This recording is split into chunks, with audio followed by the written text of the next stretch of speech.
ভারতের শেয়ার বাজারের সব থেকে বড় দুর্নীতিটা এবার সামনে এসে পড়েছে।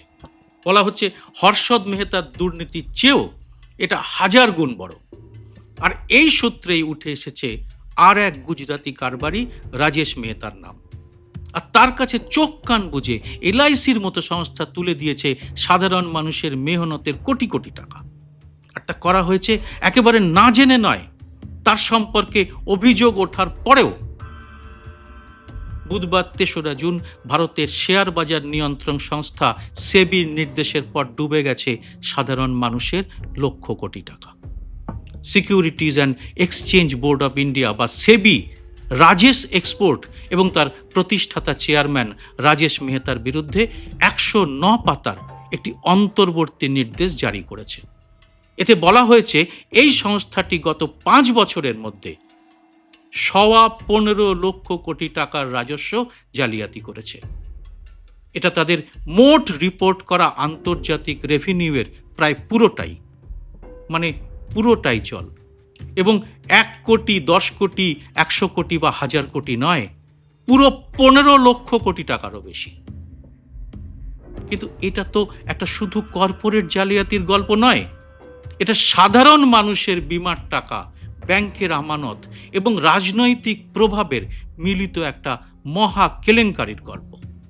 আর এই কেলেঙ্কারির কাহিনীর পরতে পরতে রয়েছে সেই গুজরাতি লবির রহস্যময় খেলা, যাতে বিনা প্রশ্নে কোটি কোটি টাকা এইসব জালিয়াতদের হাতে তুলে দেয় এলআইসি বা আমাদের রাষ্ট্রায়ত্ত ব্যাংকগুলো। তারপরে আইনের ফাঁক গলে খুব অল্প টাকায় তা মিটমাটও করে নেওয়া হয়, যেমনটা হয়েছে অনিল আম্বানির মতো আর এক গুজরাট লবির পান্ডার বিরুদ্ধে। ৪৯,০০০ কোটি টাকার ব্যাংক ঋণের মাত্র ৪৫৫ কোটি টাকা, মানে ১%-ও কম ফেরত দিয়ে তিনি ছাড় পেয়ে গেছেন। আজকের এই এপিসোডে আমরা রাজেশ মেহতার এই রহস্যময় কারবার এবং জালিয়াতির কৌশলটা খুব সহজ ভাষায় আপনাদের কাছে তুলে ধরব। আর জানবো এতে কত টাকা ক্ষতি হলো ভারতবাসীর। জানবো কে এই রাজেশ মেহতা, কিভাবে গড়ে উঠল তার এই লক্ষ কোটি টাকার জালিয়াতির সাম্রাজ্য। আর অভিযোগ জানার পরেও কেন এলআইসি তার সংস্থাতে এত বড় বিনিয়োগ করলো। ভিডিওটি পুরোটা দেখে ভালো লাগলে লাইক ও শেয়ার করে এটি আরও মানুষের কাছে পৌঁছে দিতে ভুলবেন না।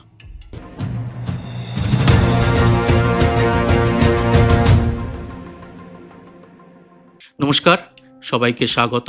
আমি সুব্রত বসু। রাজেশ মেহতা এবং প্রশান্ত মেহতা দুই গুজরাতি ভাই।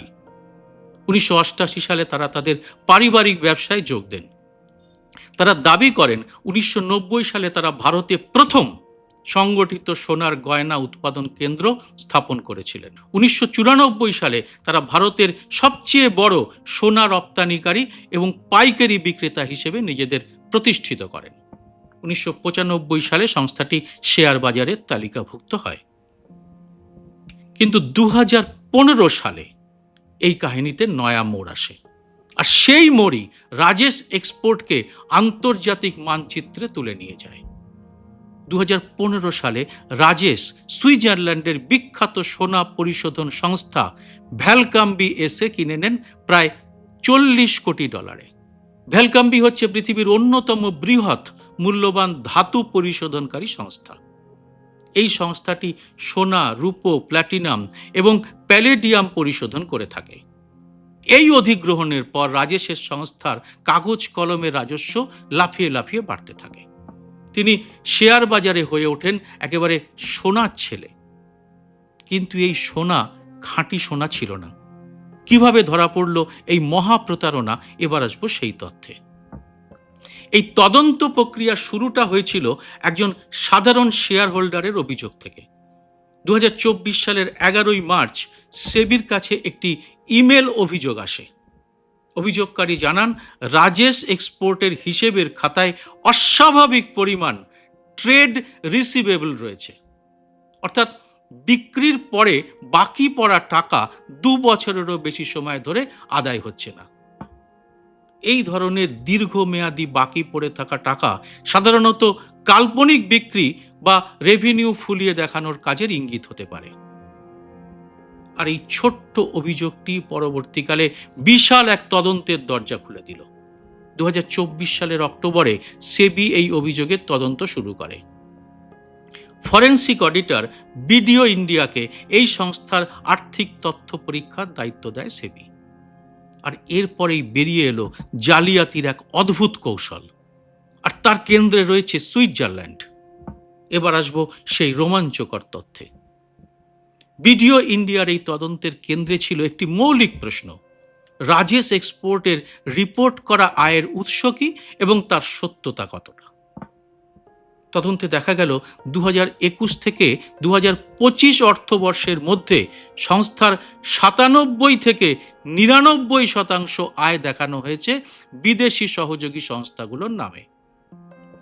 আর এর সবচেয়ে বড় অংশ এসেছে সুইজারল্যান্ডের ওই ভ্যালকাম্বি এসে থেকে। কিন্তু তদন্তকারীরা যখন ভ্যালকাম্বির প্রকৃত নথি পরীক্ষা করলেন, দেখলেন সেখানে যে রেভিনিউর কথা উল্লেখ আছে তা মূল সংস্থায় দেখানো সংখ্যার সঙ্গে মিলছে না। সহজ ভাষায় বললে, হিসেবের খাতায় দেখানো হয়েছে কোটি কোটি টাকার সোনা বিক্রি হয়েছে, কিন্তু আসলে তাদের কোনো প্রকৃত ক্রেতাই নেই, কোনো চালান নেই, বিক্রির কোনো প্রমাণও নেই। সবটাই করা হয়েছে শুধু কাগজে কলমে। আর এই জালিয়াতির অঙ্কটা কতটা বড়, একটা তুলনা দিলে বুঝতে সুবিধে হবে।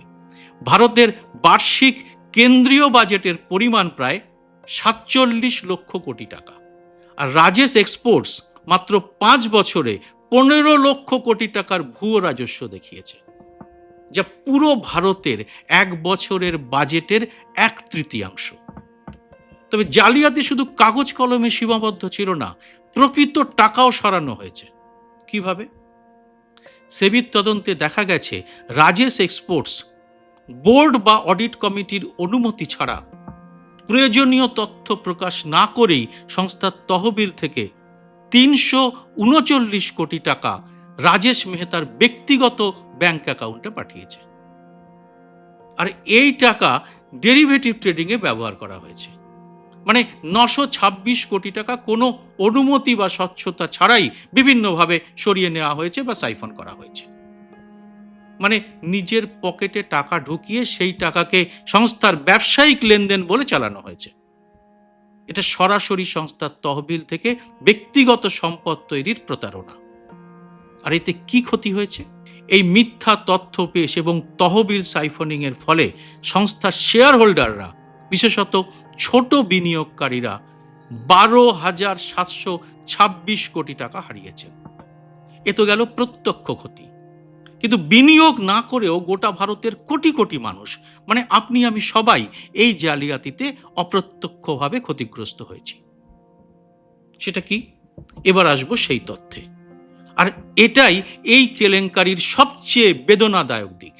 Life insurance corporation of India বা এলআইসিতে দরিদ্র রিক্সা চালক থেকে শুরু করে মধ্যবিত্ত চাকরিজীবী পর্যন্ত প্রায় 30 কোটি মানুষ তাদের মেহনতের টাকা জমিয়ে রাখেন।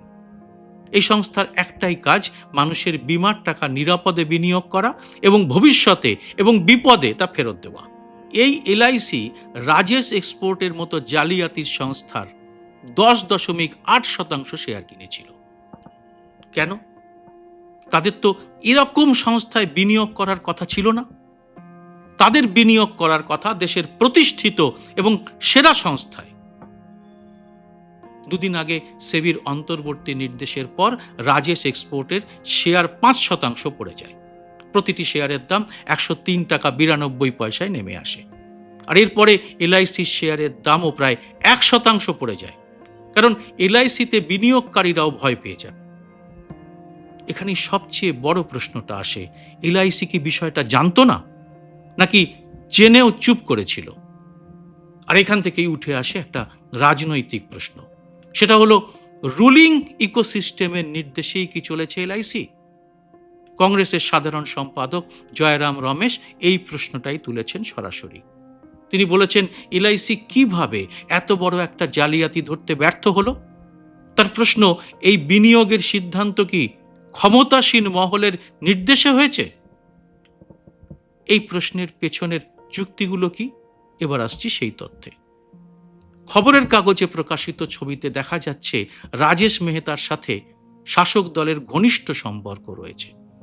বিভিন্ন সংবাদপত্রের রিপোর্ট অনুযায়ী মোদী সরকারের আমলে রাজেশ মেহতা একাধিকবার প্রধানমন্ত্রীর ঘনিষ্ঠ ব্যবসায়ী মহলে জায়গা করে নিয়েছেন। এলআইসির বিনিয়োগের ইতিহাসটাও একটু খেয়াল করুন।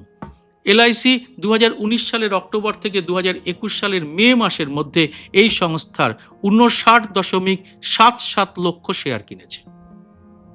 এই একই সময়কালে 2021 থেকে 2025 সালের মধ্যে রাজেশ এক্সপোর্টস 15 লক্ষ কোটি টাকার ভুয়ো রেভিনিউ দেখাচ্ছিল। অথচ তা বিন্দুমাত্র খতিয়ে না দেখে এলআইসি এই বিশাল বিনিয়োগ করে দেয় বলে দাবি করা হচ্ছে। মানে আর্থিক তথ্য ভালো করে যাচাই না করেই এখানে কেন বিনিয়োগ করলো এলআইসি? অথচ 2023 সালে এই সংস্থাটি নিয়ে কিন্তু প্রথম প্রশ্নগুলো উঠতে শুরু করে। 2024 সালে শেয়ার হোল্ডাররা সেবিতে অভিযোগ দায়ের করেন, অর্থাৎ 2023 সাল থেকেই সন্দেহের কারণ ছিল, তবুও এলআইসি কোনো পদক্ষেপ নেয়নি, তারপরেও তারা বিনিয়োগ করেছে। তবে এলআইসির টাকা এরকম হরিল লুট কি এই প্রথম হলো?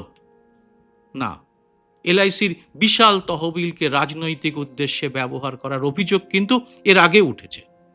আদানি গ্রুপের কথা মনে আছে? হিন্ডেনবার্গ রিপোর্টের পরে আদানির শেয়ার যখন ধুলো হয়ে যাচ্ছিল, তখন এলআইসি আদানি গ্রুপের শেয়ার ধরে রেখে পরিস্থিতি সামলানোর চেষ্টা করেছে বলে অভিযোগ উঠেছিল। কংগ্রেস দাবি করেছিল যে মোদী সরকারের চাপে এলআইসি প্রায় 33,000 কোটি টাকা আদানি গ্রুপে বিনিয়োগ করেছে।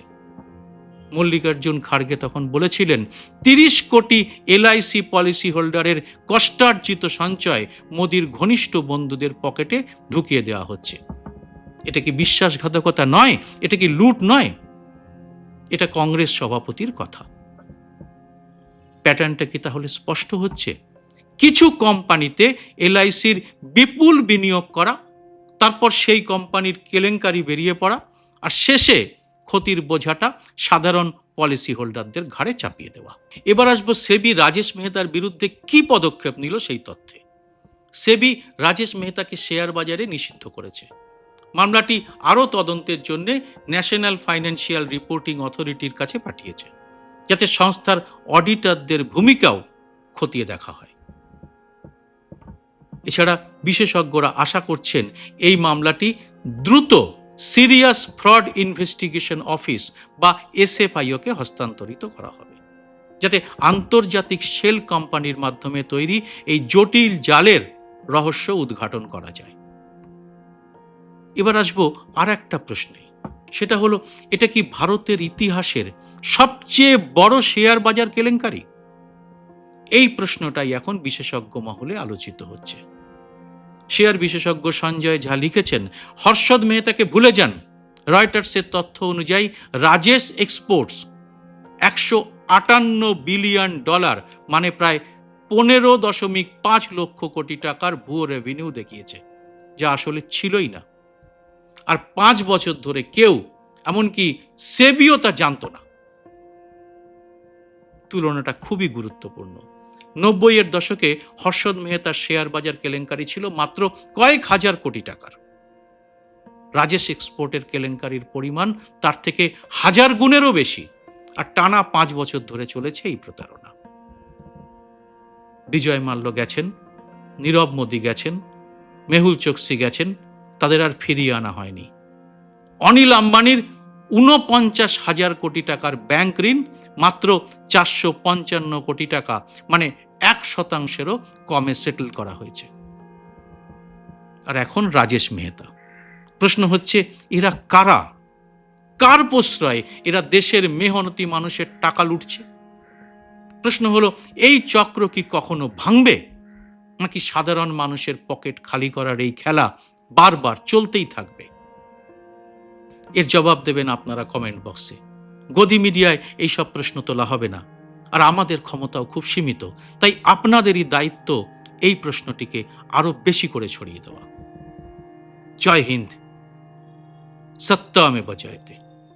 স্বাধীন সাংবাদিকতার পাশে দাঁড়াতে এবং আমার প্রতিটি ভিডিও সবার আগে পেতে মাসে মাত্র 59 টাকা দিয়ে চ্যানেলের মেম্বারশিপ নিতে পারেন। চ্যানেলটি খুলে জয়েন শব্দটিতে ক্লিক করে যে কোনো দেশ থেকেই খুব সহজেই এ কাজ করা যায়। চ্যানেলটি ভালো না লাগলে সহজে মেম্বারশিপ ছেড়েও দিতে পারবেন। যারা এর মধ্যেই মেম্বারশিপ নিয়েছেন তাদের অনেক অনেক ধন্যবাদ। আপনাদের জন্য আলাদা করে ভিডিও তৈরির কাজও খুব শীঘ্রই শুরু করা হবে।